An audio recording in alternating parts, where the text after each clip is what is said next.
Sejam bem-vindos todos no nosso último estudo do ano de 2022. É o capítulo 21, é o Evangelho e o Mundo.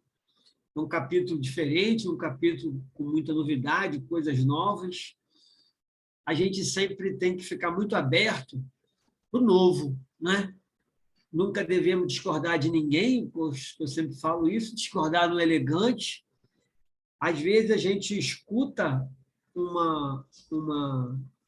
alguma coisa que a gente nunca ouviu antes. Né? Esse capítulo tem uma coisa aqui sobre isso também. Né? Tem uma frase que eu falei, gente, é diferente isso. Claro que eu já tinha lido antes, mas eu digo assim, a gente não vê muitas pessoas falar dessa forma que Pedro Baldi vai falar sobre o perdão, sobre a ação da lei sobre o perdão, né? O ofensor e o ofendido, enfim. Então, é uma coisa nova. Então, a gente sempre tem que ter muito cuidado, muito carinho, porque Ramatiz fala uma frase que eu gosto muito, né? Nada é mais absurdo do que aquilo que a gente não conhece, porque a gente acha que conhece tudo. Aí, quando vê alguém falando uma coisa, fala assim, mas que absurdo!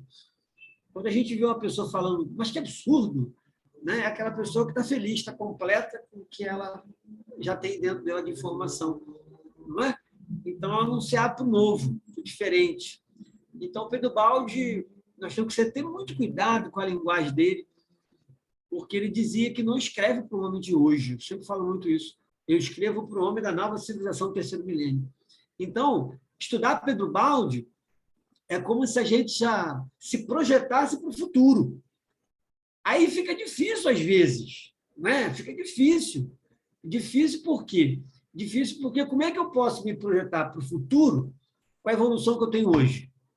Não é? Com a forma de pensamento que eu tenho hoje, com os erros e acertos que eu tenho hoje. Quer dizer, fica difícil, né? Como é que você vai dizer para o homem da caverna, naquela época, que não é correto, não é? Viver daquela forma? E, quer dizer, não é difícil, né? Então, se projetar é muito difícil. Por isso é que a gente tem que se permitir. O que é que se permitir? Eu não entendi Pedro Baldi. Não é? Eu não entendi o Krishna conversando com Arjuna. Eu não entendi Buda. Eu não entendi Confúcio, não entendi Zoroastro, não entendi Hermes Trismegisto. Né? Então, o cara, para discordar de um Trismegisto, o cara tem que ser muito ousado. Né? Então, é melhor dizer o quê? Eu não entendi Trismegisto. Eu não entendi Buda. Eu não entendi o Baldi. Mas não diz que discorda, não. Diz que você não entendeu. É diferente. Então, tem coisas no livro de Pedro Baldi que falam assim, eu não entendi isso, não. Vão amadurecer. Né? Mas a gente tem que ficar aberto, né? Se abrir para o novo. Por quê? Porque o que o Trismegisto falava? Os lábios da sabedoria só se abrem ao ouvido do entendimento. Então, para os lábios, na hora que eu digo assim, eu não entendi o Baldi, não entendi Buda, eu não entendi essa colocação de Krishna para Arjuna. Aí ele vai dizer assim, já que você não entendeu, você quer entender. E aí, a gente já está mantendo os nossos ouvidos abertos aos lábios da sabedoria, não é? E os lábios da sabedoria pode falar aos nossos ouvidos através de um amigo, de uma palestra, de um livro, no sonho, no sono, não é? Mas a gente se permitiu, a gente já se abriu para receber uma informação diferente que eu ainda não tinha. Por isso que o lábio da sabedoria só se abre aos ouvidos do entendimento. Ou então, outra forma de falar isso é, né,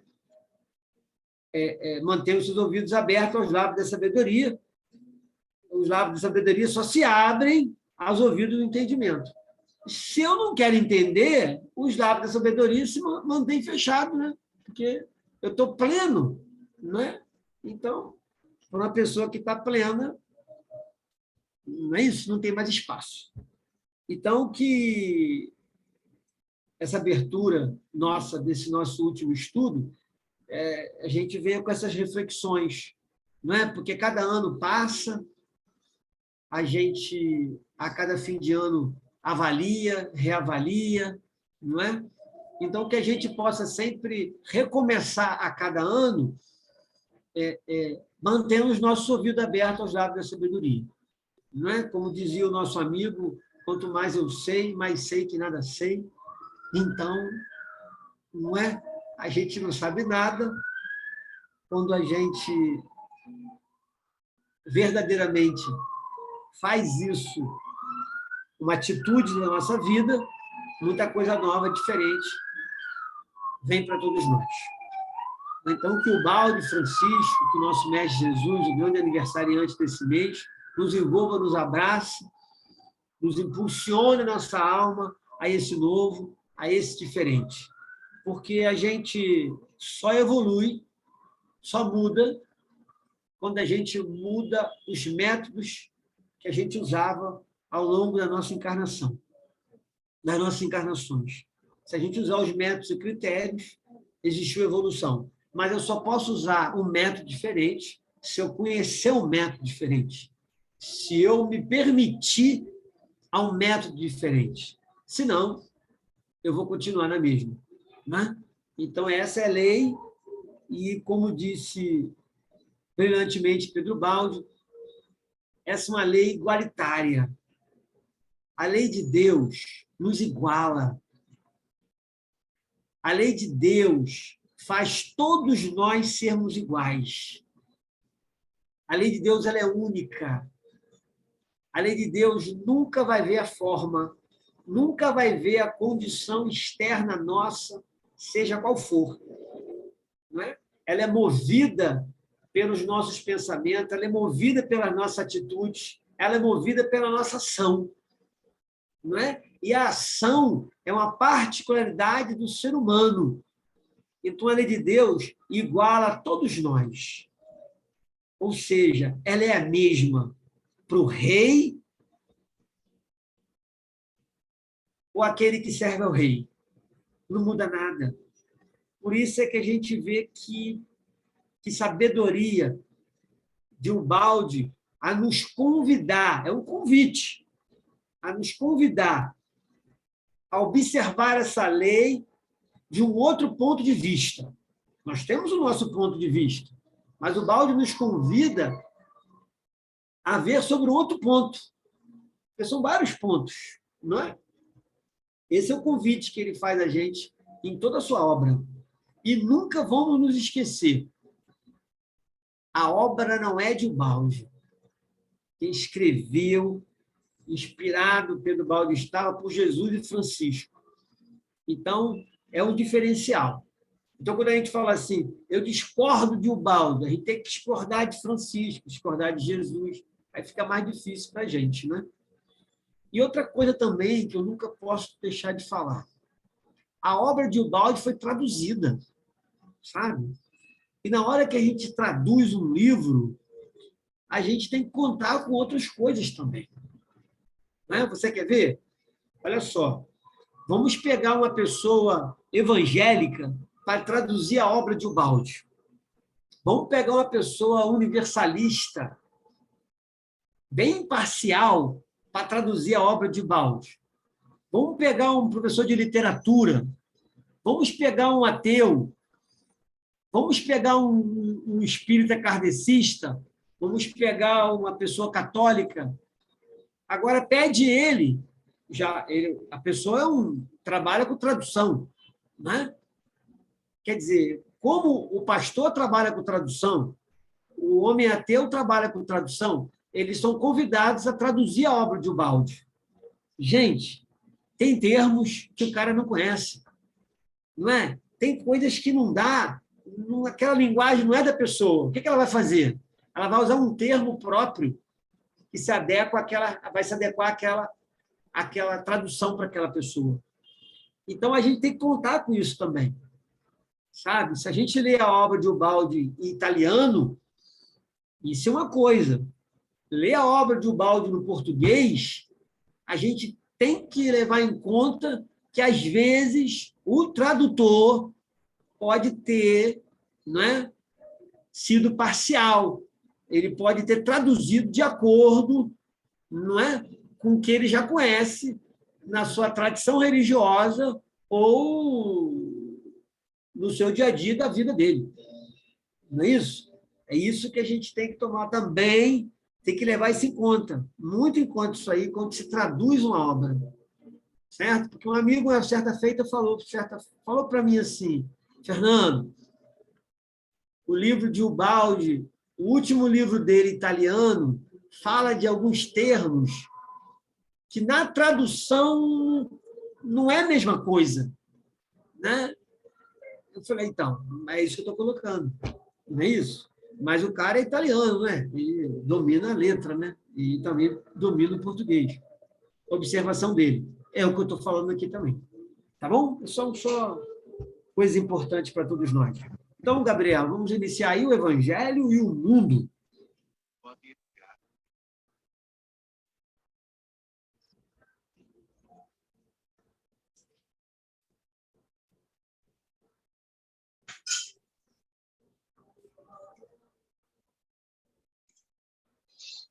Então, A Carmelita levantou o dedo. a Carmelita quer falar, isso mesmo. Ah, tá. A Carmelita está aí? Abre teu microfone, Carmelita. Ah, tá. Peraí. Oh, meu Deus. Agora abriu. Agora fechou. Abriu? Abriu. Tá. Não, eu só queria perguntar a frase que o professor falou no início. Nada é mais absurdo Do que aquilo que a gente... Nada é mais absurdo que aquilo que a gente não conhece. que a Desconhece. gente não conhece. É do aquilo que a gente Ramatiz? não conhece. Ramatiz. Ramatiz. Nada é mais absurdo do que aquilo que a gente não conhece. A gente não conhece, diz que é um absurdo. Né? Isso é uma frase muito boa do Ramatiz. Ótima essa frase. Ramatiz é outro também, né? Que mexe um pouco, sacode um pouco. Ramatiz é um dos únicos autores, está desencarnado ele, psicografia, né? Que fala da metafísica da saúde associada a outras vidas. A gente tem muitos livros técnicos de metafísica da saúde, livros que as universidades podem adotar, um estudante de psicologia vai ler, mas 95% dos livros de metafísica não fala de outras encarnações, só fala da concepção para cá. Ramatiz, na obra do Hercílio Mais, é um dos únicos que fala sobre isso. Se alguém conhecer outra obra, fala, porque eu sou um caçador dessas obras. Mas, igual Ramatiz, é difícil. É difícil. Carmelita continua levantada ou ela não... Não. Já acabei. Foi, né? Ah, então tá. E, Fratani, o teu curso de metafísica, quando você, né, eu já fiz os cursos quando passa o conhecimento sobre outras vidas, tem a ver com o Ramatiz, com esse conhecimento que você recebeu do Ramatiz? Claro. Ele é o único que fala das doenças kármicas. Qual foi a origem de outras vidas? Ele é o único que toca nisso. Pelo menos assim, na literatura. Tem gente que passa rapidamente assim. Mas Ramatiz tem um livro que eu sempre digo, vamos entender o câncer? Vamos. Só lendo Fisiologia da Alma. Os 7 últimos capítulos de Fisiologia da Alma do Ramatiz Persigmante. Os 7 últimos. Pode baixar na internet que não tem fins lucrativos nenhum, não. Está tudo lá. Mas Fisiologia da Alma é o único que vai fazer a pessoa entender o que é o câncer. O restante... né, fica falando dessa vida e tal, fica mais difícil. Né? Vamos seguir aí. Vamos lá, então. O Evangelho e o mundo. Não resistência ao mal não quer dizer anulação da justiça, renunciar à vingança, perdoar a ofensa, esquecê-la, com o afastamento, desligar-se em tudo do ofensor. O que temos dito até agora explica e justifica o método da não resistência pregado pelo Evangelho. Agora chegamos a compreender o seu significado, seus objetivos, a razão de sua existência. Trata-se do método de vida mais adiantado e perfeito que existe. Trata-se do sistema dos que pertencem a um plano de existência superior. Trata-se como num trabalho de introspecção, de colocar-se perante Deus, examinando nossa consciência para ver o que de verdade merecemos. O homem é livre para escolher entre os dois métodos, o que prefere, mas não é livre para deixar de aceitar as consequências de sua escolha. O método revela o grau de evolução atingido. O método do mundo, que é o da luta pela seleção do mais forte, está adaptado para desenvolver só a inteligência do tipo biológico, egocêntrico, separatista, que vive no plano animal, inteligência de curto alcance, sujeita a todas as ilusões sensórias e psicológicas do ser primitivo, que ignora a verdadeira natureza da vida e a estrutura do universo. O método do Evangelho, que é o da não resistência, está adaptado para desenvolver a inteligência do tipo biológico altruísta, unitário, que superou o plano animal e vive na fase da colaboração fraternal dos grandes organismos sociais, nos quais a luta foi banida por ser contraproducente. Inteligência de longo alcance, que chegou a compreender a realidade além do jogo das ilusões, e pode, por isso, orientar com conhecimento o homem na sua conduta. Eu estava esquecendo de ler os números, né? Então, o número 4. O método do Evangelho é o único que resolve a luta, o que não sucede com o método do mundo, porque este só gera uma série de ações e reações sem fim. O mundo não pode deixar de aceitar as consequências do método que ele mesmo pratica, que neste caso significa guerra contínua. Esta, parecendo uma triste condenação, está implícita no sistema hoje vigorante. Não é senão uma consequência inevitável da involuída psicologia do homem e da sua respectiva conduta, devida ao seu nível de evolução. Vamos lá, deixa eu aproveitar aí. A gente tem que ver um pouco, quando ele fala dessa evolução um pouco aí da história, né? A gente tinha o seguinte, né? Você me roubava e eu te matava. Depois vem assim, ó, dente por dente, olho por olho, né? Você bateu, levou. Aí depois vem Jesus e fala assim, perdoa o seu inimigo. Pô, já é demais, né? A gente estava acostumado no ritmo, né? Me fez o negócio, tá ali. Aí daqui a pouco, ó, vem Moisés, ó, dente por dente, olho por olho, e é isso, bateu, levou, pá. Aí, agora tem um outro método, não é? Quando Jesus fala, perdoar seu inimigo, depois vem assim, faça pelo outro que gostaria que fizesse com você. Então, na verdade, o método do mundo não funcionou. A gente vê que não funcionou. Não é isso? Agora, o método do evangelho é uma coisa nova. Por isso é que a gente tem que ter bem-aventurados misericordiosos, porque alcançarão a misericórdia, né? No Sermão da Montanha.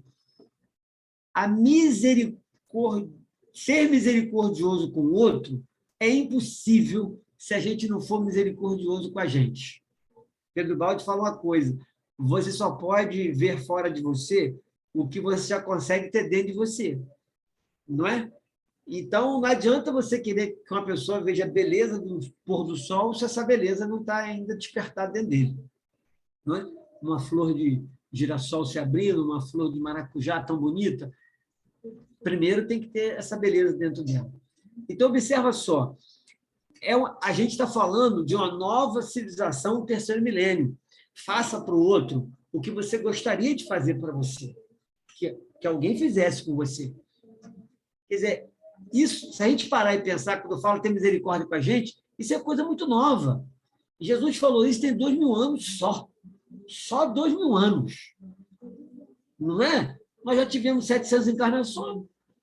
Talvez tenha sido a segunda, terceira vida, vamos ver aí, ou quarta, a gente nunca sabe, né?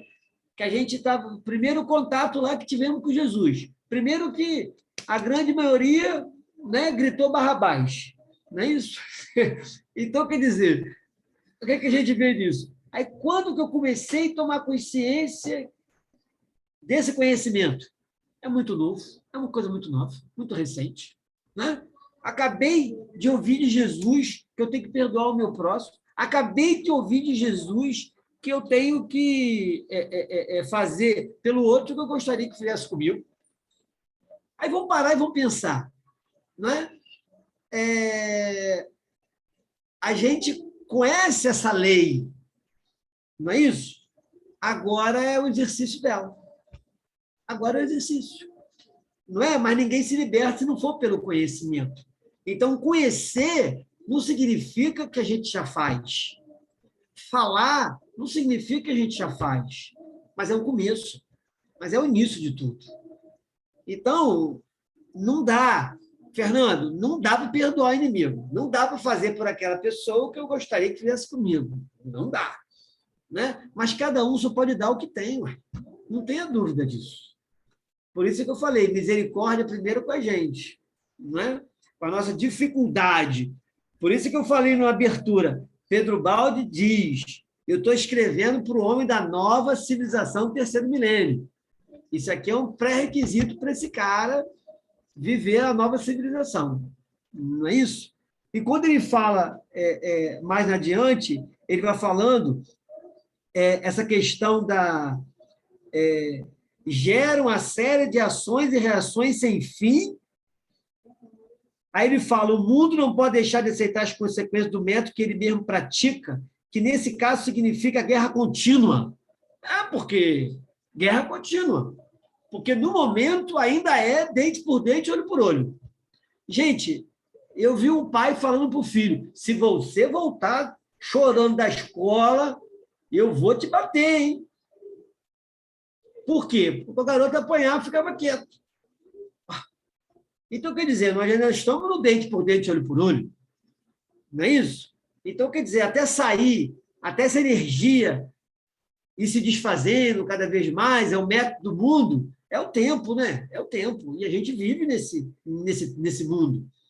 Não é isso? A gente só tem que tomar cuidado para não deixar esse mundo viver na gente. Não é isso? E a justiça que muitos querem, a gente observa assim, não é a justiça. A pessoa quer a vingança. Porque quem pode só dar a justiça é a lei de Deus. Quando a pessoa fala, a justiça foi feita, Fernando. Não, não, não. A vingança foi feita. A justiça, só quem faz é a lei de Deus. Só ela que faz. Se foi ela que fez, teve justiça. Se foi nós que fizemos, é vingança. Mas o que ele diz aqui é que quando a lei faz a justiça, né, a pessoa não aceita a justiça, ela quer a sua justiça. Né? Então, quando a gente vê a lei de Deus fazendo justiça, o que a pessoa faz? Não, está errado. Não é? Eu fui vítima disso, eu fui vítima daquilo, né? Eu vou atrás desse prejuízo. Aí que Pedro Baldi fala, aí a guerra não acaba nunca. A guerra não tem fim. Porque se você se apropriou do patrimônio de alguém, né? Se você foi aquele imperador que tirava as pessoas de casa, não é isso? E vem agora uma pessoa e diz o seguinte, meu amigo, a casa que você comprou não é sua, você está despejado. Essa casa é de outro dono, você comprou da pessoa errada, ele te deu um golpe, não é isso? E aí, não sai daqui, não sai daqui, que não sai daqui, ou seja, a justiça está sendo feita. Aquele que tirou tanta casa das pessoas, agora tem a sua casa tirada dele. Olha que interessante. E aí, o que ele quer? A justiça? Aí Pedro Baldi fala o quê? Não, meu amigo, a justiça está sendo feita. Mas na hora que ele vai atrás da justiça da terra, o que acontece? Aí a guerra não acaba nunca. Por quê? Na outra encarnação vem ele de novo. Não é? Porque ele não aceitou. A aceitação é tudo. Não é? A não resistência. Não há o que fazer. Existe uma pessoa que é dona da casa. De fato. Não é? Tem ali a escritura, tem tudo. Eu só tenho que perceber que alguém me enganou. Pronto.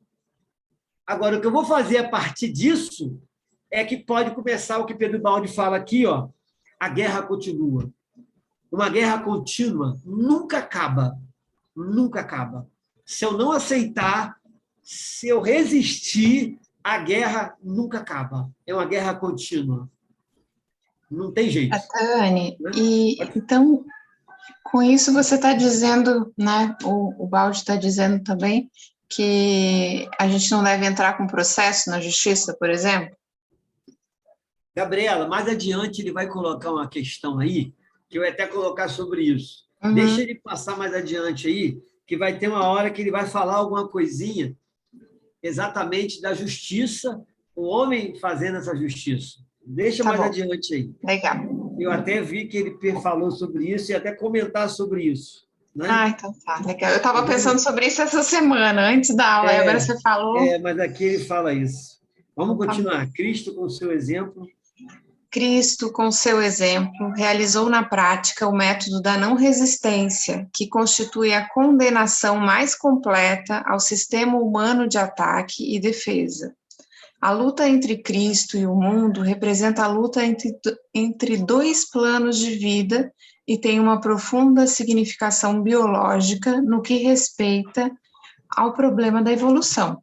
O evangelho não tem só um sentido moral e religioso, mas também biológico e social, que a ciência um dia terá de compreender.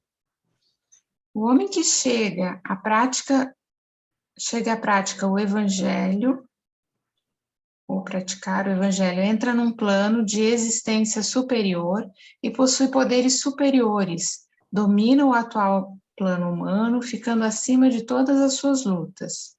Mas quem continua enganando e esmagando ao próximo permanece amarrado ao método da luta e a todos os seus sofrimentos. Para este último, a inteligência especulativa que procura o conhecimento das causas primeiras é considerada luxo de sonhadores e perda de tempo, porque o que vale para eles são as capacidades guerreiras, e o problema da vida está fechado dentro do pequeno mundo da agressão recíproca e da vitória de cada um sobre os outros. Quando ele coloca aqui, Cristo, com seu exemplo, realizou na prática o método da não resistência. Jesus não tinha karma com a Terra, né? O anjo não tem karma com nenhum planeta mais. Né? O anjo não tem karma de reencarnar como karma, né? Ou seja, de resgatar de alguma coisa do seu passado. Mas ele ensinou como que nós deveríamos fazer. Não é verdade? À luz do dia, Jesus mostrou, né, o evangelho é miniatura da lei de Deus. Então, ele ensinou como viver a lei de Deus, de acordo com aqueles ensinamentos que ele trazia. Né? É como um professor, né? Ele já sabe a equação do segundo grau, mas ele está ali, a cada semestre, a cada ano, dando aula para uma turma, várias turmas, ensinando aquilo ali para aquele aluno. Ele não tem mais que aprender aquilo, ele já aprendeu, mas ele sabe que ele tem um compromisso de passar para as pessoas que não sabem para chegar onde ele está. É o papel de um professor, de um mestre. Assim foi Jesus. Né? Ele, com o seu exemplo, o exemplo arrasta e está nos arrastando até hoje. Né? Agora, quando ele fala o homem que chega a praticar o evangelho num plano de existência superior, a gente tem que perceber o seguinte: na verdade, ninguém se sente superior. Esse é um ponto muito importante. Né? O ser superior não significa se sentir superior. Certo? Porque quem se sente superior não é um ser superior. Não é verdade? Isso é um ponto importante. Não é? Por quê que ele não se considera superior?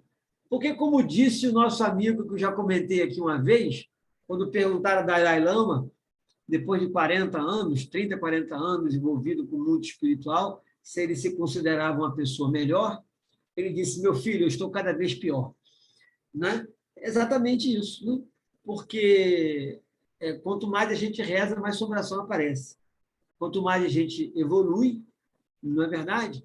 Mais as sombras vão aparecer para que a gente possa iluminá-las. E aí a gente vê que ele sabe dessa luta interna, que é muito profunda. E quando ele fala dessa questão, o homem chega a praticar o evangelho, entra no plano de existência superior e possui poderes superiores, domina o atual plano humano, ficando acima de todas as suas lutas. Gente, Mandela fica 30 anos preso, né? E uma cela menor do que ele, né, em termos de altura, e quando esse homem sai no almoço, né, no almoço lá de comemoração da sua liberdade, ele bota os 2 carcereiros dele, um de cada lado dele. Olha que coisa. Né? Isso a gente vê o quê? Não adianta. Como é que... Olha o exemplo de Mandela. O exemplo de Mandela é todo esse capítulo aqui hoje. O exemplo de Mandela é todo esse capítulo aqui. A não resistência, a não vingança, né? A aceitação. Não é isso? Quando perguntaram para Mandela, você, tantos anos preso, como é que você se sente? Ele, eu preso? Meu filho, eu nunca me senti preso. Ninguém pode me prender. Eu sempre fui e sempre serei um homem livre. Falei. E na hora que ele sai, olha se fosse dente por dente, olho por olho. Não era guerra contra o inglês. Vamos fazer com eles o que eles fizeram comigo. Não, não, não. Não podemos começar. Assim está tudo errado. Não pode começar assim. Não é? Temos que começar de forma diferente.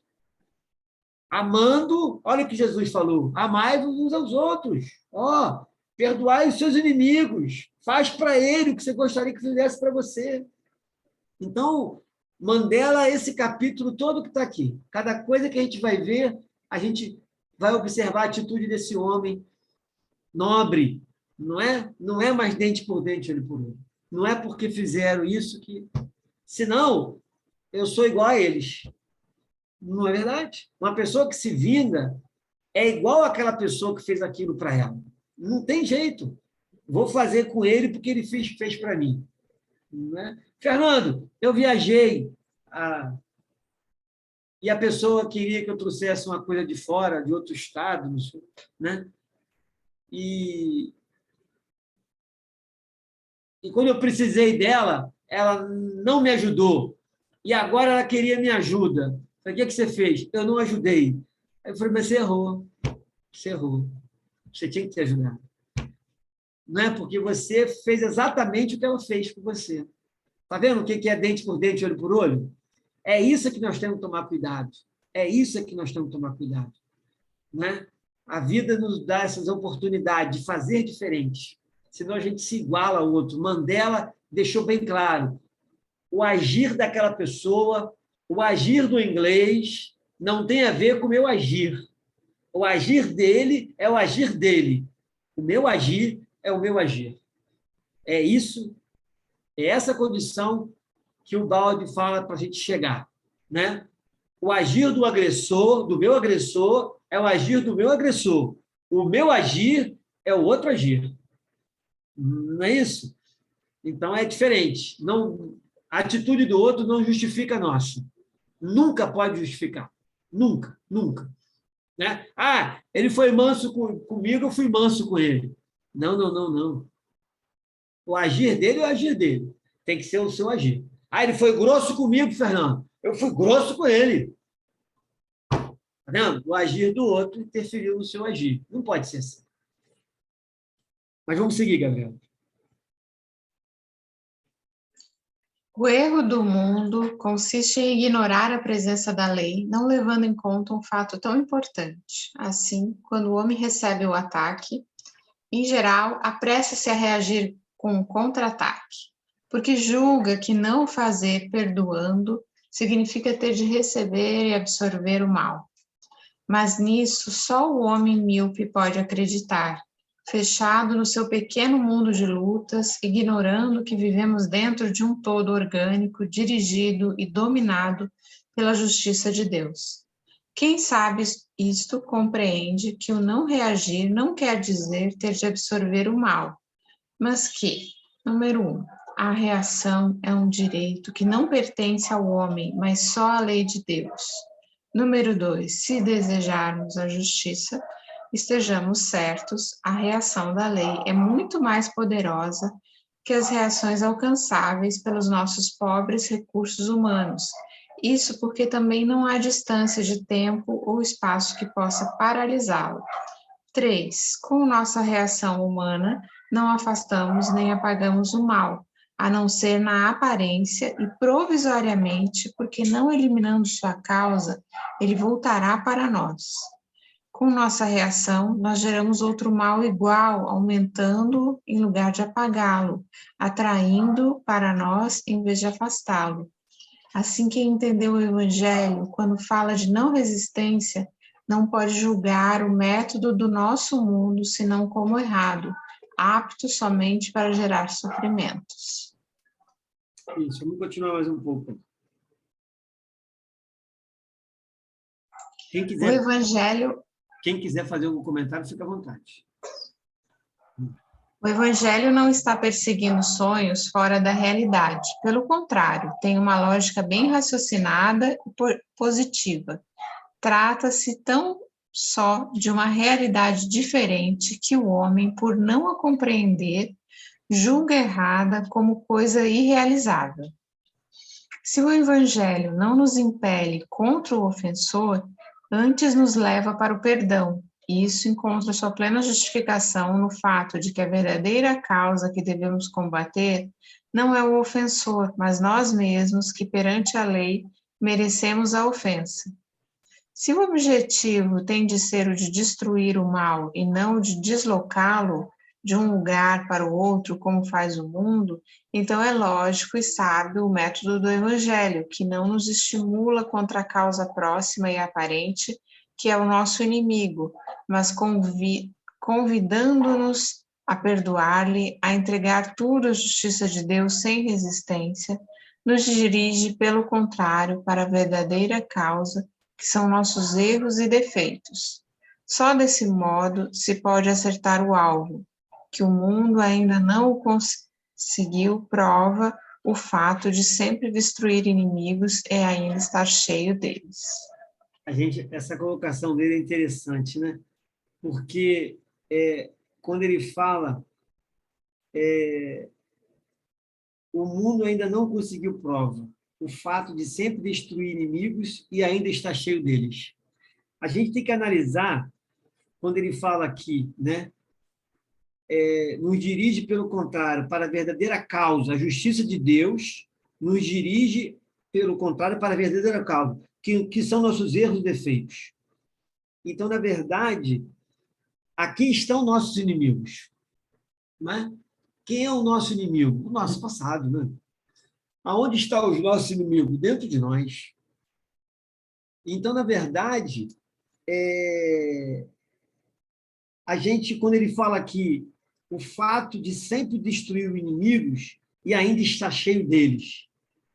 A gente não pode querer destruir o inimigo.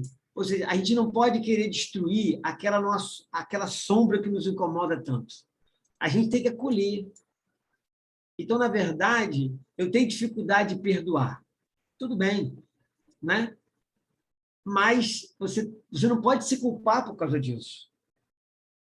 Não é? A gente gostaria de fazer diferente. A gente gostaria de não ser um alvo fácil para algumas pessoas que, às vezes, vai nos magoar. Não é? A gente gostaria de agir de forma diferente daquelas pessoas no nosso trabalho que ainda são aquela dificuldade. Eu gostaria de ser diferente quando meu filho vem falar certas coisas comigo. Né? Eu gostaria de ser diferente quando meu marido, minha esposa falam algumas coisas e me altera. Né? Enfim, mas ali, como Pedro Baldi fala, ali estão os nossos erros, nossos defeitos. Não é? Mas a gente tem que acolher isso. A primeira forma da gente acolher qualquer erro ou defeito nosso é a gente admitir que ele existe. Não é? Eu admito esse erro ainda meu, eu admito que essa forma de pensamento, eu admito que essa atitude, eu admito que isso que eu faço não é uma coisa boa para mim, não me faz bem, não é atitude correta para comigo, para com meu esposo, para com meu filho, para com meu amigo, para com a sociedade, para com meus vizinhos, né? mas eu ainda faço. Então, o primeiro ponto é a gente admitir que está errado. É a gente admitir o erro. Mas, como a gente já estudou nos outros capítulos, a gente também não podia fazer de outra forma. Mas quando aquilo nos incomoda, quando aquilo fica nos corroendo, não é? Aí a gente observa que, peraí, eu já não estou feliz mais com isso. Já não me faz bem esse tipo de atitude, né? Esse tipo de pensamento, esse tipo de conduta, isso já não me faz bem. Então, já serviu o homem velho, já serviu aquele homem do passado. O homem de hoje já não serve mais. Aquele método que a gente usava, a gente já não é mais feliz com ele. Não é isso? A gente acredita que tem que mudar isso. E aí é que Pedro Baldi fala, não é? Destruir esse inimigo, não é? A gente observou que não adiantou nada. A gente tem que acolher esse nosso vício, acolher essa nossa forma de agir, né? Conversar, sentar com a gente mesmo e conversar com a gente mesmo. No mais profundo de nós, por isso que Pedro Baldi fala, não se dirige ao ofensor, não se dirige ao ofensor, não se dirige àquela pessoa que falou alto com você, que gritou com você, que falou uma palavra que você não é, né? Usou de algum preconceito, não importa, mas não se dirija a ele. Se dirija à sua consciência, se dirija ao mais profundo de sua alma e pergunte a você mesmo o que você fez nessa e outra vida para merecer esse tipo de ofensa. Né? Então, eu considero que, da mesma forma que Jesus fala, perdoai os vossos inimigos, não é? Jesus está falando o quê? Reconcilie-te com o seu inimigo quando estás a caminho. Quem é o nosso inimigo? Que tanto Jesus fala? O nosso passado. Né? O nosso passado é o nosso maior inimigo. Enquanto está encarnado, eu não posso me reconciliar com o meu passado, eu não posso fazer diferente do que eu fiz no passado quando eu desencarnar. Quando eu desencarnar, eu não vou evoluir, eu só vou me esclarecer. A evolução é aqui, ó, na matéria, na carne. O anjo, para se tornar anjo, tem que estar encarnado. Desencarnado, ninguém torna anjo. Esses santos da igreja é tudo mentira. Está todo mundo encarnado aí, ralando. 95% dos anjos da igreja estão ralando aí, encarnados desesperadamente. Né? Então, por quê? Porque eles se tornaram santos desencarnados. Ninguém pode se tornar santo desencarnado. Não é isso? O único que se tornou santo pela igreja encarnado não foi nem Francisco, foi Antônio de Pádua. Antônio de Pádua foi declarado santo encarnado. Olha que coisa, né? E ele realmente era uma pessoa santificada. Mas a grande maioria se tornou santo depois. Ah, essa pessoa teve atitude nobre, tão bonita, né? E aí, só por isso. Não é isso? Mas não foi a vida dela um exemplo. Foi a atitude dela que foi um exemplo e acabou o resto. Então, a gente tem que ter esse carinho, esse zelo, acolher, nos acolher primeiro, não é? Acolher os nossos erros e defeitos. Porque quando a gente não acolhe, quando a gente não se perdoa, a gente não consegue destruir esse nosso passado. Ele vem à tona. A cada encarnação ele vem à tona. A gente nunca se reconcilia com o nosso passado. Pedro Baldi está falando muito isso aqui, né? Que o mundo ainda não conseguiu. Prova o fato de sempre destruir inimigos e ainda está cheio deles. Não é? Então, não adianta, não é assim, a força. A gente tem que fazer uma reforma íntima, sim, mas tem que fazer com amor, com carinho, né? Porque senão a gente acaba nos magoando. Essa é a grande verdade. A gente não pode se magoar na hora que a gente exigir de nós uma postura diferente. Vamos errar? Vamos errar. Mas o erro é de quem está tentando acertar. É diferente. Tem o erro. Mas tem o erro de quem está tentando acertar. Vamos seguir. Então, o que teremos de fazer se, na verdade, quisermos encaminhar-nos para um nível de vida superior? O homem comum entrega-se só à defesa que lhe podem garantir as suas forças, porque não sente a presença de Deus e não acredita no domínio absoluto da sua lei de justiça. Ele acha, por isso, que se não realizar a justiça ele próprio com seus recursos, ela não será feita. Está convencido de que se praticar o método evangélico da não resistência, ele acabará sendo vítima de todos. O erro está no fato de acreditar que o direito de realizar a justiça seja função do ser humano e que sem sua iniciativa essa justiça não se cumpre. O homem pode intervir realmente, não por si próprio, mas só para obedecer à lei, quando essa quiser utilizá-lo como um instrumento da sua justiça. Mas que essa dependa só do homem é absurdo, porque a lei é feita de ordem e equilíbrio, e a sua função fundamental é a justiça. Então, praticar o método da não resistência não quer dizer que a justiça não seja feita em favor de quem a merece. Apesar de o homem não se defender, nem por isso o transgressor deixará de pagar o que deve pela sua transgressão, porque caso contrário não haveria justiça. Tudo que se faz contra a ordem da lei tem de ser pago, porque só assim pode tudo ser reconduzido à sua ordem. Gabriela, você viu isso aqui? Vi. Isso aqui é a sua resposta aí. Ó. Praticar o método da não resistência não quer dizer que a justiça não seja feita em favor de quem a merece. Apesar de o homem não se defender. Nem por isso o transgressor deixará de ter de pagar o que deve pela sua agressão, porque, caso contrário, não haveria justiça. Tudo que se faz contra a ordem da lei tem que ser pago, porque só assim pode ser tudo reconduzido à sua ordem. Então, na verdade, eu sempre digo uma coisa, Gabriel. Esses dias aconteceu uma coisa aqui, e aí a pessoa chegou para mim, Fernando, essa pessoa tem que me pagar, entende? Ela tem uma dívida comigo, ela tem que me pagar, só que ela está atrasando, não está me pagando, né? E aí, como é que fica? Eu vou botar na justiça, né? Na hora que eu estava conversando com essa pessoa, eu pensei assim, eu não posso falar para ela o que eu faria. Eu não posso fazer isso. Eu tenho que perguntar a ela, o que você acha que é o correto? Não, o correto é ela me pagar. E ela vai ter que me pagar. Então, você procura advogado e bota ela na justiça. Entendeu? Então, Gabriela, o que eu sempre digo para as pessoas é fazer o que o seu coração manda. Porque não adianta a gente agir, olha só, não adianta a gente agir como o outro agiria. Sabe por quê? Eu não vou ter paz no meu coração nunca. Porque eu não vou fazer o que eu acho que é o correto.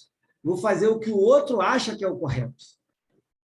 E isso, emocionalmente, pode perturbar aquela pessoa a vida toda. Não é? Imagina quando a pessoa me pergunta se ela deve separar do marido da mulher. Ó, me perguntam isso, me conta a vida e diz o que eu faria. Não é? Aí eu digo assim, o que o seu coração quer fazer? Vai pelo seu coração. Não é? Agora, ó, mantenha-se em paz com você mesmo, para poder um dia olhar para trás e falar assim, eu fiz naquela época, tinha que ser feita, não é? Mas agora eu vou voltar atrás. Agora eu vou me reconciliar com essa pessoa. Enfim, como não pode acontecer isso? Ela tomou um passo, não é? E a vida seguiu um fluxo natural, foi cada um para o seu lado, conduzindo a vida, e são grandes amigos. Agora, o fato de a gente tomar uma atitude não faz a gente estar aberto, não é se arrepender, não é? A tomar uma atitude diferente depois. Então, eu tenho uma coisa assim, dentro de mim, né? É difícil o método de Pedro Baldi. O método de Pedro Baldi, o método dessa lei de Deus, o método do evangelho não é fácil. Porque na hora que eu vou dizer assim, eu vou botar essa pessoa na justiça, como é que eu ia dizer para a pessoa assim? Mas olha só, preste bem atenção.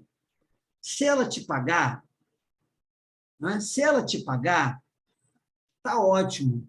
Mas se ela não te pagar, você está devolvendo para a lei de Deus. Porque você não pode ter prejuízo. Né? Então, a lei de Deus, ela diz o seguinte, né? É ação e reação. Então, a lei não pode te dever. Se essa pessoa está te dando algum tipo de prejuízo, não pode, para a lei de Deus, você ter prejuízo. A lei de Deus vai ter que movimentar algum recurso para você não ter prejuízo. Mas sabe qual é o problema, Gabriela? O problema é que pode não ser nessa vida. Né? E a gente só acredita que tem justiça quando a gente vê a pessoa se dar mal nessa vida. Né? Então, a pessoa me deve. Agora, se eu vê-la batendo com o carro e for para o hospital, em cadeira de roda, agora sim, agora a justiça foi feita. Entende como é a justiça das pessoas são? Elas são imediatistas, elas querem na hora e uma tragédia. Né? Então, eu tenho um método na minha vida assim, né? Pagou? Tá ótimo. Não pagou? Eu estou devolvendo para a lei. Entende? Eu não cobro quem me deve. Agora, eu não posso exigir que uma pessoa venha falar comigo e faça isso. Eu não posso fazer um negócio desse. Eu não posso. Né? Você vê, a minha família acabou. Já 2 terrenos da minha mãe aqui, ó, o cara entrou, fez e ocupou o terreno, fez uma casa. Né? E aí? E agora? Aí a minha família, ele tem que sair de lá. Como é que vai ser? Como é que vai ser? Gente, olha só, vamos fazer com ele o que a gente gostaria de fazer com a gente? O que a gente gostaria que fizesse? Que chegasse lá e derrubasse a casa que nós fizemos? Vocês gostariam disso? Não, né? Não. Então, o que a gente gostaria que fizesse com a gente? Sentar, conversar e negociar.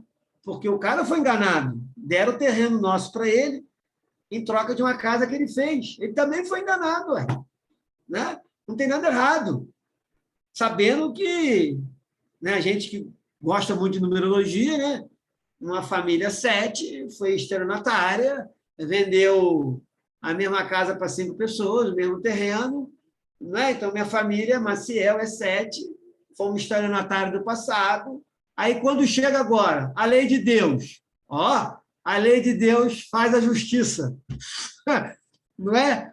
Faz 2 pessoas diferentes e tem um terreno ainda que eu tenho que ir lá conversar com o cara, porque ele já disse que a casa, que o terreno é dele, porque o cara deu para ele lá numa casa que também que ele fez. Enfim, o que eu estou querendo colocar com isso é que na hora que foi feito justiça, a minha família não pode clamar por justiça. E aí, Gabriela, a gente não entrou na justiça. Porque se a gente entra na justiça, aquele homem ia simplesmente perder toda a casa que ele construiu. Já estava no ponto de telhado. Ele ia perder tudo. O sonho de uma casa própria dele. Se a gente entra na justiça, porque só tinha uma escritura que era do meu pai. Não tinha mais de ninguém. Não podia ter 2 escrituras no terreno. Ia demorar, não é? Mas a gente ia ter que rever aquela terra. A minha família talvez não tenha muito essa coisa do passado, né? Mas eu tenho isso dentro de mim. Então, eu sabia que a família do meu pai era uma família que se apropriou do patrimônio das pessoas indevidamente. E agora se apropriaram do nosso patrimônio indevidamente. Justiça, Fernando. Não, a justiça foi feita. Foi feito, uai. Né? O cara chegou lá e invadiu nossa casa. Invadiu o terreno e fez a casa dele. Mas e agora? E agora? Agora vamos fazer com ele o que a gente gostaria que fizesse com a gente. Sentei, conversei, negociei, vi a melhor forma dele pagar e ele está pagando. Hoje somos grandes amigos, telefone, conversa, tal, papapá, tranquilo, está pagando como ele pode. Está tudo certo, não está nada errado. Né? Esse é o método que, nesse caso, eu fiz. Não é? Então, na verdade, é o cada um mesmo por si nesse momento, Gabriela. Por isso que eu sempre falo, eu não gosto muito de dizer para a pessoa o que eu faria. Eu gosto de perguntar à pessoa, o que você acha que é o correto? O que você acha que é justo? Pronto. Agora segue o seu caminho. Né? Porque não adianta eu fazer o que Pedro Baldi gostaria, o que Jesus... Eu não sou Jesus. Às vezes as pessoas falam isso. A gente tem que fazer o que Jesus faria. Mas eu não sou Jesus. Como é que eu vou fazer o que Jesus faria? Né? Eu tenho que fazer o que o meu coração, o que a minha evolução faz com que eu faça. Porque senão eu não vou ter paz depois. Eu vou ficar nessa cobrança depois dentro de mim. Se eu tivesse feito isso. Por que eu não fiz isso? Por que eu não fiz o que estava dentro de mim? Não sei o quê. Nem é assim que a pessoa fica se cobrando. Por isso que eu faço a pessoa chegar à conclusão por conta dela. Porque senão a gente tem que saber até onde a gente pode interferir. Então, eu nunca digo à pessoa, não entre na justiça. Nunca digo isso. Eu sempre chego à pessoa para ela ficar tranquila com essas coisas. Né? Eu conheço pessoas que perderam muito dinheiro. Muito dinheiro. E conheci a pessoa ainda. Falei assim, Fernando, olha, Fernando, se esse dinheiro é meu, ele vai voltar. Né? Eu não tenho nem dúvida que esse dinheiro volta, que a lei de Deus não pode me dever nada. Não tem como. Agora, se não é meu, cara, eu estou devolvendo, pô. Se eu estou devolvendo, acabou. Eu não devo nada, menos uma dívida. Agora, se alguém está me devendo, eu não tenho nem dúvida. A lei de Deus vai ter que... Ela não pode me dever também. Né? Então, quer dizer, ele, teoricamente, era muito dinheiro. Milhões. Mas ele se manteve calmo. Né? Vamos deixar o tempo. Mas é isso aí. Não sei se eu te ajudei em alguma coisa. Sim, bastante. Foi bem legal. Vamos seguir. Continuamos. Quando recebemos uma ofensa, não somos nós que devemos exigir do ofensor a necessária reparação, mas Deus, que é o juiz, necessariamente vai julgá-lo e impor sua importância, exigindo o pagamento da dívida e reconduzindo o transgressor à ordem da lei. Não devemos achar que, com o perdão, a justiça não seja feita. Melhor para nós será a não reação, ficando inocentes perante Deus. Assim, não teremos dívidas a pagar, porque não transgredimos a lei. Desse modo, enquanto nosso ofensor fica esmagado pela reação da lei, nós ficaremos livres e tranquilos, porque não sendo devedores por termos perdoado, antes sendo credores, a justiça de Deus, ao invés de nos perseguir, nos defenderá. Eis o método do Evangelho, que nos leva à posição mais vantajosa em contraposição ao método do mundo. É erro acreditar que a moral do Evangelho, com suas virtudes, esteja contra a vida. Ela está a favor da vida, mas de uma vida maior que o mundo ainda não compreende. Pode seguir. Então, qual deve ser nosso método de defesa quando recebemos uma ofensa? Qual é, neste caso, a melhor forma de reagir? Como se resolve o problema da vingança? Com o princípio da não resistência, assistimos à entrada de outras forças do sistema de nossa estratégia de guerra, que nos leva para uma conduta diferente da comum. Quando alguém faz uma coisa injusta contra nós, a grande maioria julga que temos de reagir e que não é sabedoria, mas loucura deixar essa reação nas mãos da lei, que sabe cumpri-la muito melhor. Não será, porventura, nosso desejo o de que haja justiça? Então, este é verdadeiramente nosso desejo, e não o de praticar outra injustiça maior. Ninguém pode realizá-lo melhor do que a lei, cuja tarefa fundamental é exatamente a da justiça. É o que eu estava comentando ainda há pouco. quando a justiça é feita com os nossos métodos, é vingança.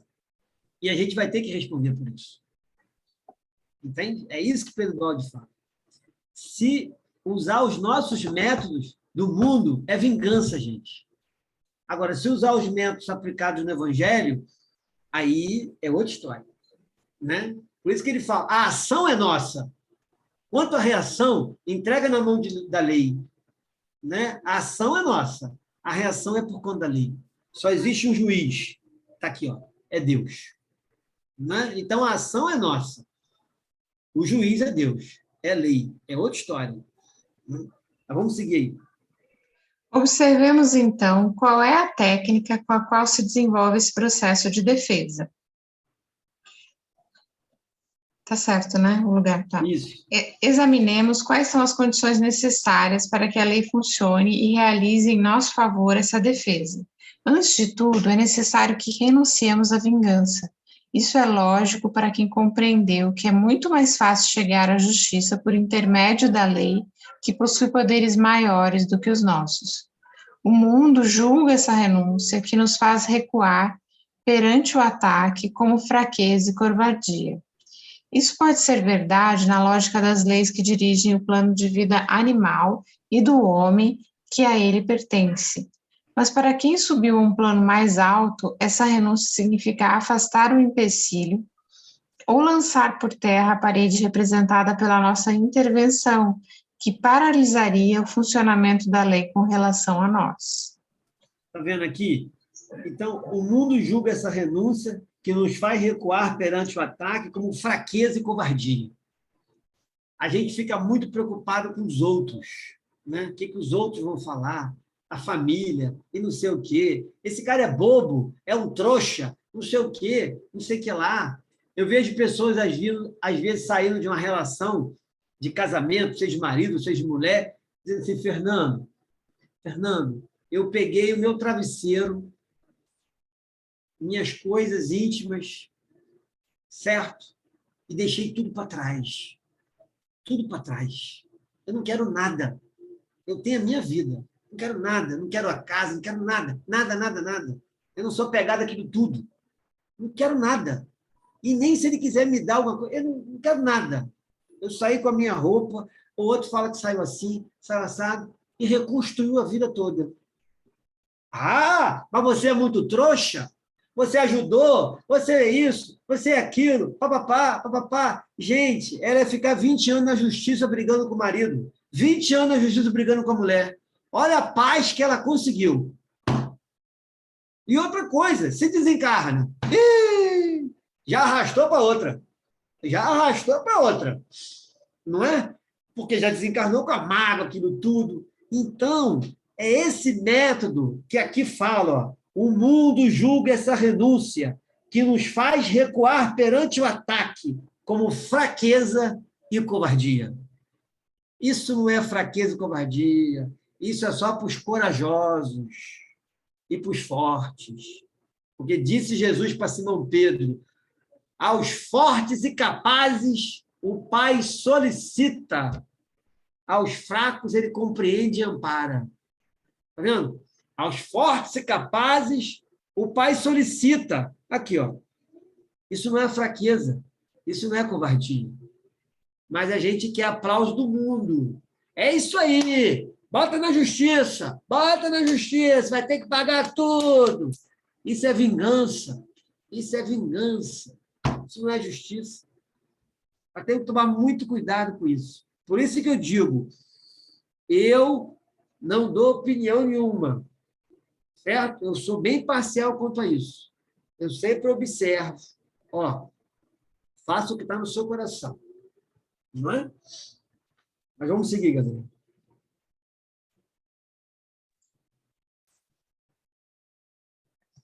Assim, a primeira coisa a fazer é renunciar à vingança. Só quando tivermos atingido a completa libertação deste liame com o nosso ofensor, poderá entrar em ação a lei substituindo sua ação à nossa. Mas enquanto quisermos fazer justiça, a lei respeitará a nossa livre escolha e não intervirá para não sobrepor um juiz e executor de justiça ao outro. Mas acontece também outro fato. Quando tivermos renunciado na realidade à vingança, e só neste caso ela se realizará automaticamente, sem nossa intervenção, por intermédio da lei, que indiretamente, para que a justiça seja feita, tem de cumprir também essa vingança que nela está implícita. Disto se segue que poderíamos afirmar: só se pode chegar à mais completa vingança quando tivermos destruído em nós todo o desejo dela, e perdoando tudo, não tivermos feito nada para realizá-la, pelo contrário, deixando tudo nas mãos de Deus, isto é, entregue à reação da lei. É aquilo que a gente conversou um pouquinho aí, né? Mas vamos seguir que vai falar mais coisa aqui, ó. Tá. O primeiro passo, então, é renunciar à vingança. O segundo é perdoar a ofensa. Mas há ainda mais. Embora renunciando à vingança e perdoando a ofensa, podemos ficar com sua lembrança e com o rancor e ódio por ela gerados. Enquanto tivermos dentro de nós a ideia de um direito nosso não satisfeito, ele pertencerá a nós e a lei não poderá transformá-lo em direito seu, para tomar nosso lugar na defesa. Para que isso aconteça, é necessário esquecer o problema de exigir justiça para nosso caso particular, porque só assim ele se pode tomar problema pertencente à lei, que é o da realização da justiça universal. Quando conosco acontecerem essas coisas, podemos ficar sossegados, esperando a automática realização da justiça, o que elimina a necessidade de uma vingança. Neste caso, a realização da justiça terá a vantagem de não representar, de nossa parte, uma nova injustiça para corrigir a velha, como se costuma fazer no mundo. E assim ela não aumentará nossa dívida, mas será só execução de justiça em nossa defesa, na qual o devedor terá de pagar, enquanto que, ao mesmo tempo, nos deixa inocentes de tudo isto, livres de culpas novas, que depois, por sua vez, teríamos de pagar.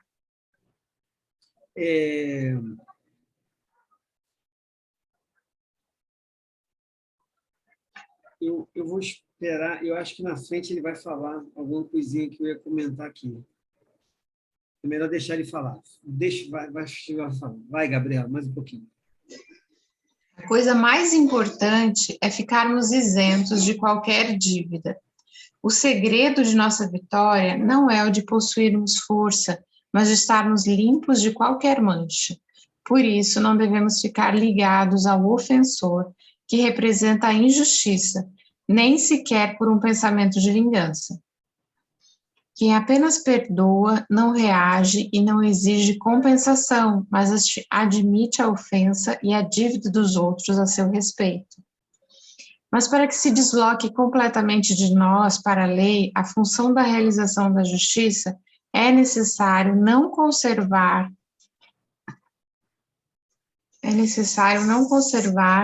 na própria mente nem a lembrança da ofensa, nem a do ofensor. Não significa isso que a experiência não tenha de ser aprendida, mas sim venha a completar-se no esquecimento definitivo, que é o único que resolve, para que o caso não se repita e não continue numa cadeia de novas injustiças sem fim. É difícil sair dessa rede, uma vez que caímos nela. A força de injustiças nunca será possível chegar à justiça, ao passo que, perdoando e esquecendo, se entregarmos tudo à lei, perante ela ficam de pé e terão de ser resolvido em perfeita justiça o débito do ofensor e o crédito do ofendido. Perdoar não quer dizer que o primeiro não tenha mais de pagar e que o segundo não tenha de receber. É erro acreditar que o perdão seja para nós contraproducente.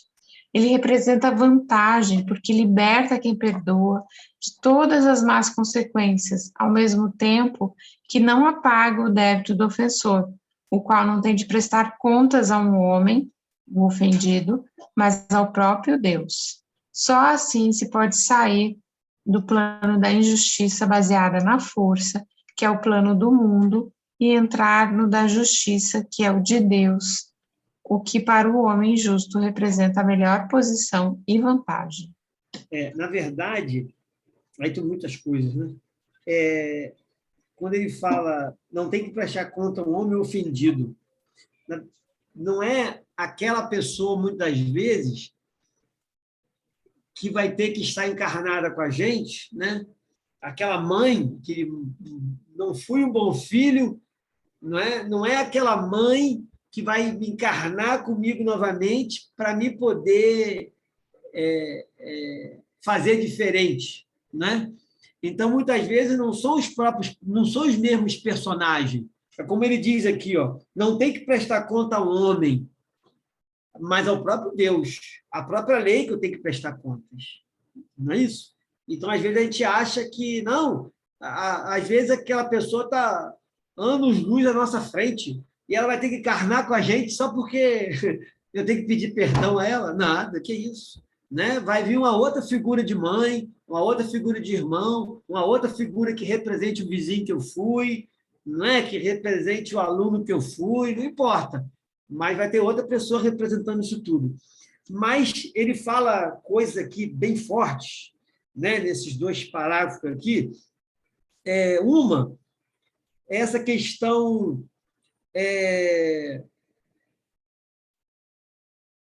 quando tivermos dentro de nós a ideia de um direito nosso não satisfeito, ele pertencerá a nós, e a lei não poderá transformar em direito seu para tomar nosso lugar na defesa. Ou seja, Pedro Baldi fala que, na verdade, quando tem ali duas pessoas brigando na justiça, né, a lei de Deus fica observando aquela briga. Estão brigando ali, ó, na justiça do homem. Não é isso? Então, o que ele diz aqui? Enquanto tivermos dentro de nós a ideia de um direito nosso não satisfeito, ele pertencerá a nós. E a lei não poderá transformar em direito seu, para tomar nosso lugar na defesa. Então, a lei de Deus fica observando aquela briga. Né? Deixa eles brigarem ali. Ó. Ali é uma vingança em cima da outra, está brigando, está brigando, está brigando. Não é isso? Quando acabar aquela briga, não é? Quando acabar aquela briga, aí a lei de Deus entra. Né? Mas ali tem uma disputa ainda ali entre eles. Deixa a coisa acontecer na terra, né? Para depois ver o que sobra ali. Agora, ele também tem outra colocação que ele fala. Aqui a gente tem que entender que, como eu estava falando logo na abertura, foi até por causa disso aqui também, né? Então, olha o que Pedro Baldi fala. Mas para a lei é necessário não conservar na própria mente nem a lembrança da ofensa, nem a do ofensor. Eu sempre, por isso que eu falo aqui, Pedro Baldi é muito profundo, né? Porque eu sempre falo assim, olha como é que eu coloco para as pessoas. Perdoar não é esquecer. Esquecer é amnésia. Né? Perdoar é quando você lembra daquela pessoa, conta aquele fato, né? ou você encontra aquela pessoa, conta aquele fato para alguém, e dentro de você, você não se altera. Não é? Você não fica com raiva daquela pessoa. Aquilo não te traz nenhum mal-estar, a lembrança ou a presença daquela pessoa junto a você. Aí eu digo assim, aí você perdoou. Pedro Baldi fala de uma coisa maior ainda. Né? Pedro Baldi fala de uma coisa que eu acho que é uma evolução no futuro nossa. Né? E aí, quando a gente vê que a lei de Deus ela coloca pessoas para nos ofender, essa ofensa, ele chama de ofensa várias coisas, né? Mas se apropriar de um patrimônio é uma ofensa para ele, né? Usar do preconceito, né? A pessoa me magoou, é uma ofensa, tudo é uma ofensa, né? Para ele. É o termo que ele usa. Mas, então, na verdade, como é que a gente vai chegar a essa colocação de Pedro Baldi? Não conservar na própria mente nem lembrança do ofensor, nem ofensa, nem ofensor. Na verdade, ele está falando de um homem do futuro. Esse da nova civilização, né?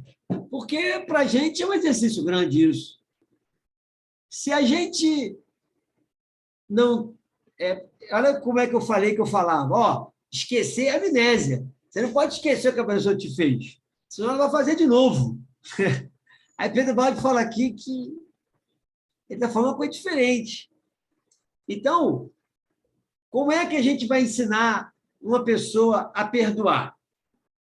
A gente fala isso muito nos cursos, né? Colocando ao lado dela bastante pessoas para magoarem. Então, quanto mais pessoas me magoar, mais eu vou exercitar o perdão. Chega uma hora que para o puro tudo é puro, né? Chega uma hora que a pessoa fala alguma coisa, você fala assim, não, sabe? Ou seja, a gente se torna inatingíveis. Essa é a grande questão, né? Se tornar inatingíveis. Então, a pessoa fez alguma coisa com você, né? Mas, na verdade, Jesus na cruz. Pai, perdoai-lhes. Eles não sabem o que fazem. Não é? Então, juntou lá um grupo na minha empresa, não é? Me armou lá uma cama de gato, eu caí nessa cama de gato e fui mandado embora. Né? Aquele grupo de funcionários armou lá contra mim, eu fui mandado embora. Certo? E aí, quer dizer, como é que a gente vai esquecer uma coisa dessa? Esquecer a amnésia. Pedro Baldi fala, não, não tem que esquecer, ué. Não tem que esquecer. Isso aí tem que apagar dentro de você.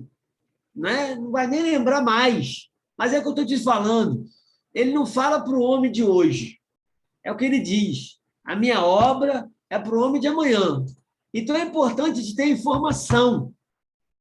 Certo? Mas não significa que a gente tem evolução ainda para isso.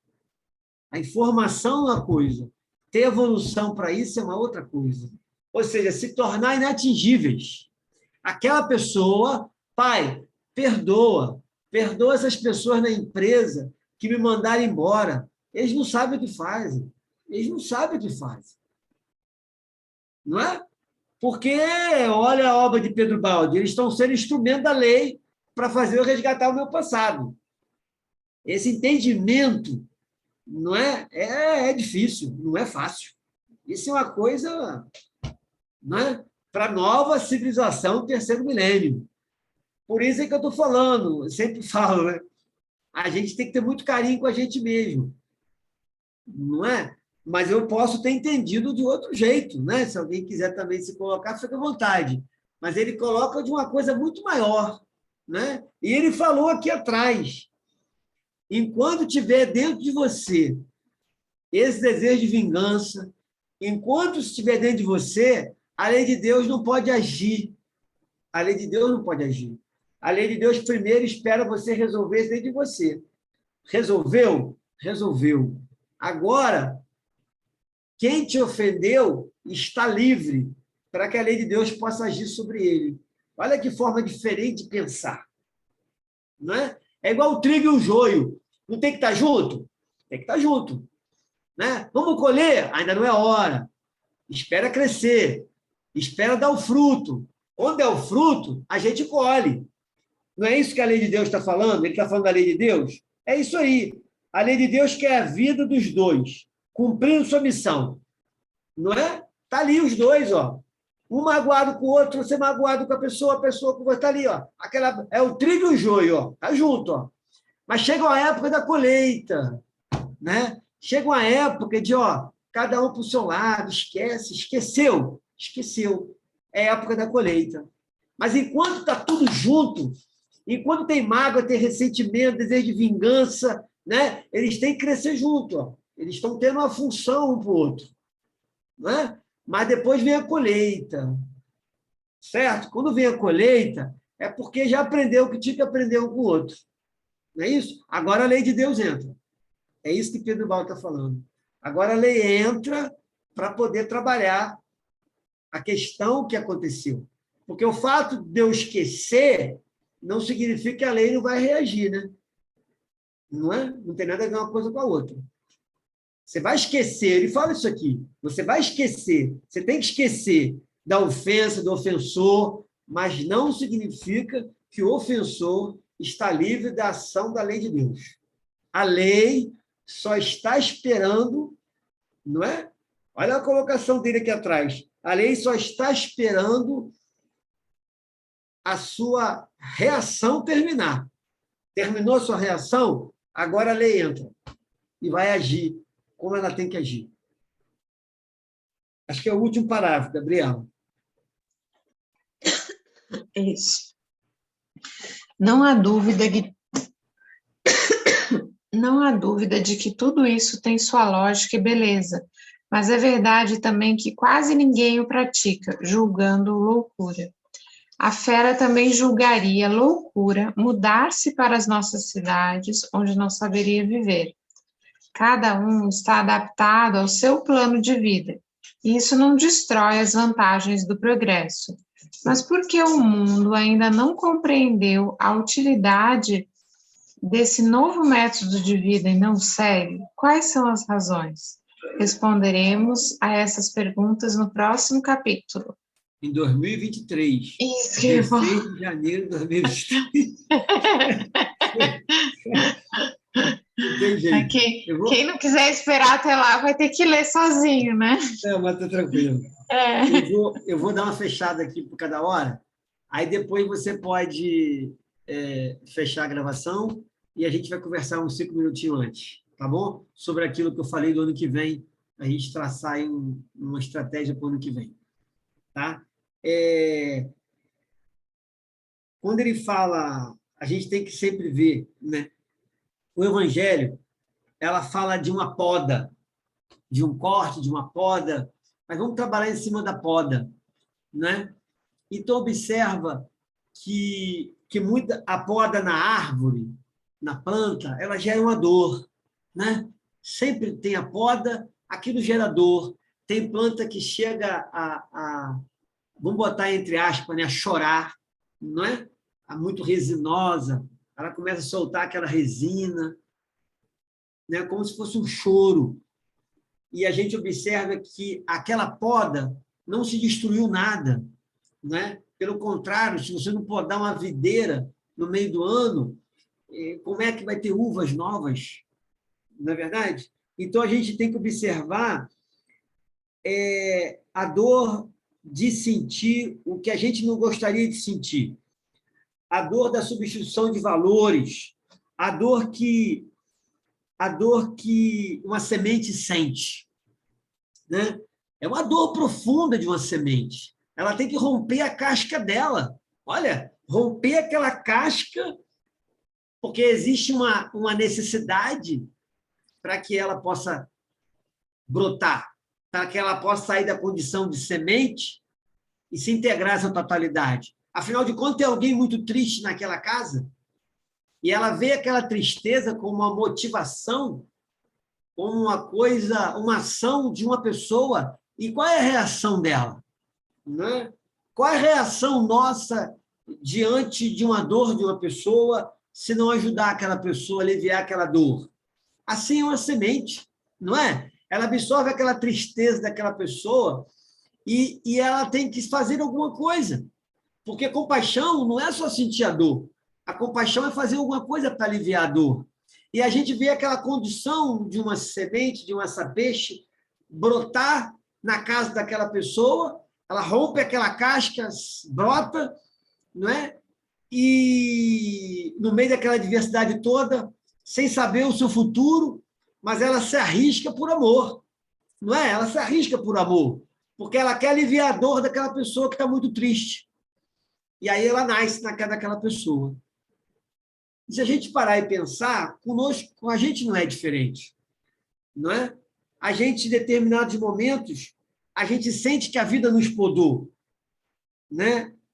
Mas a gente não pode ver essa poda como um corte.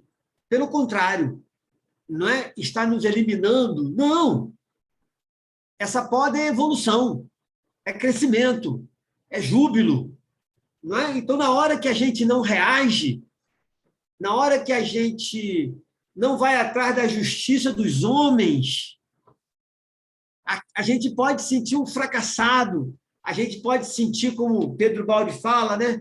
É aquele que é o bobo, né? Aquele que não é o fraco, é o covarde, né? Nada.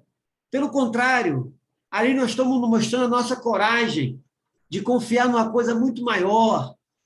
Na hora que a gente recorre à justiça de Deus, a gente está no outro patamar. Qual é o seu reino? O meu reino é o reino do homem. Então, busque a justiça do homem. Agora, se você quer começar a ensaiar o que é viver o reino de Deus, busque a justiça de Deus. Essa é a diferença. O homem que busca a justiça do homem, ele vive no mundo do homem. No mundo do homem. O homem que busca a justiça de Deus, ele vive no reino de Deus. Então, nós estamos nessa transição de um reino para outro reino. Não é? Nós estamos na transição. Uma hora queremos uma coisa concreta, uma coisa visível, palpável. Outra hora, a gente quer uma coisa mais real, né? Mais no triângulo, mais no sagrado, mais no divino, no outro patamar fora da matéria. Assim somos nós, né? Ora homens buscando viver a terra, ora divinos buscando viver esse mundo espiritual. Sejamos pacientes conosco mesmo. Tenhamos temperança conosco mesmo. Estamos nessa transição. Mas na hora que a vida nos podar, na hora que a vida nos trazer uma grande dor, não fique preso à dor.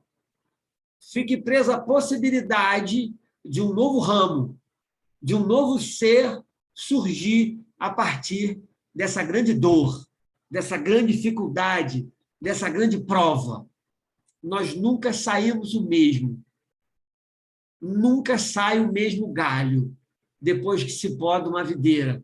Sempre sai um galho novo. E nunca são as mesmas folhas. E o mais importante, nunca são os mesmos frutos. É isso que a gente tem que acreditar. A gente tem que acreditar na semente.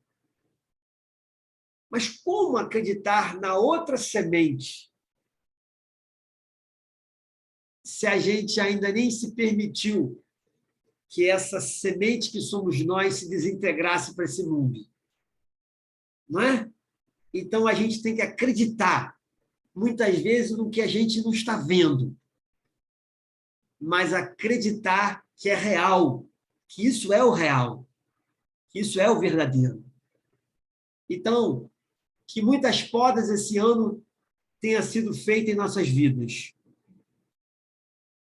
Mas vamos começar a observar quantos ramos novos também estão vindo para as nossas vidas. Que o Pai nos abençoe. O nosso eterno agradecimento a Pedro Baldi, o nosso eterno agradecimento a Jesus por essa obra maravilhosa que ele escreveu através de Pedro Baldi, ao nosso amigo Francisco.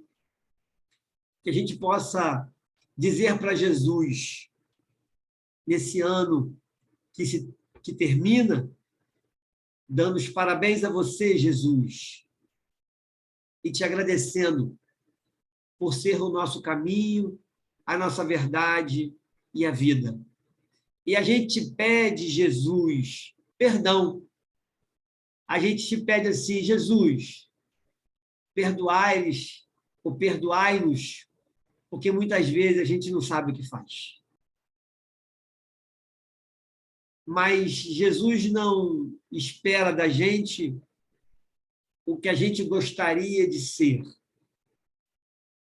Eu tenho certeza que Jesus espera de nós o que nós já somos, e não o que a gente gostaria de ser.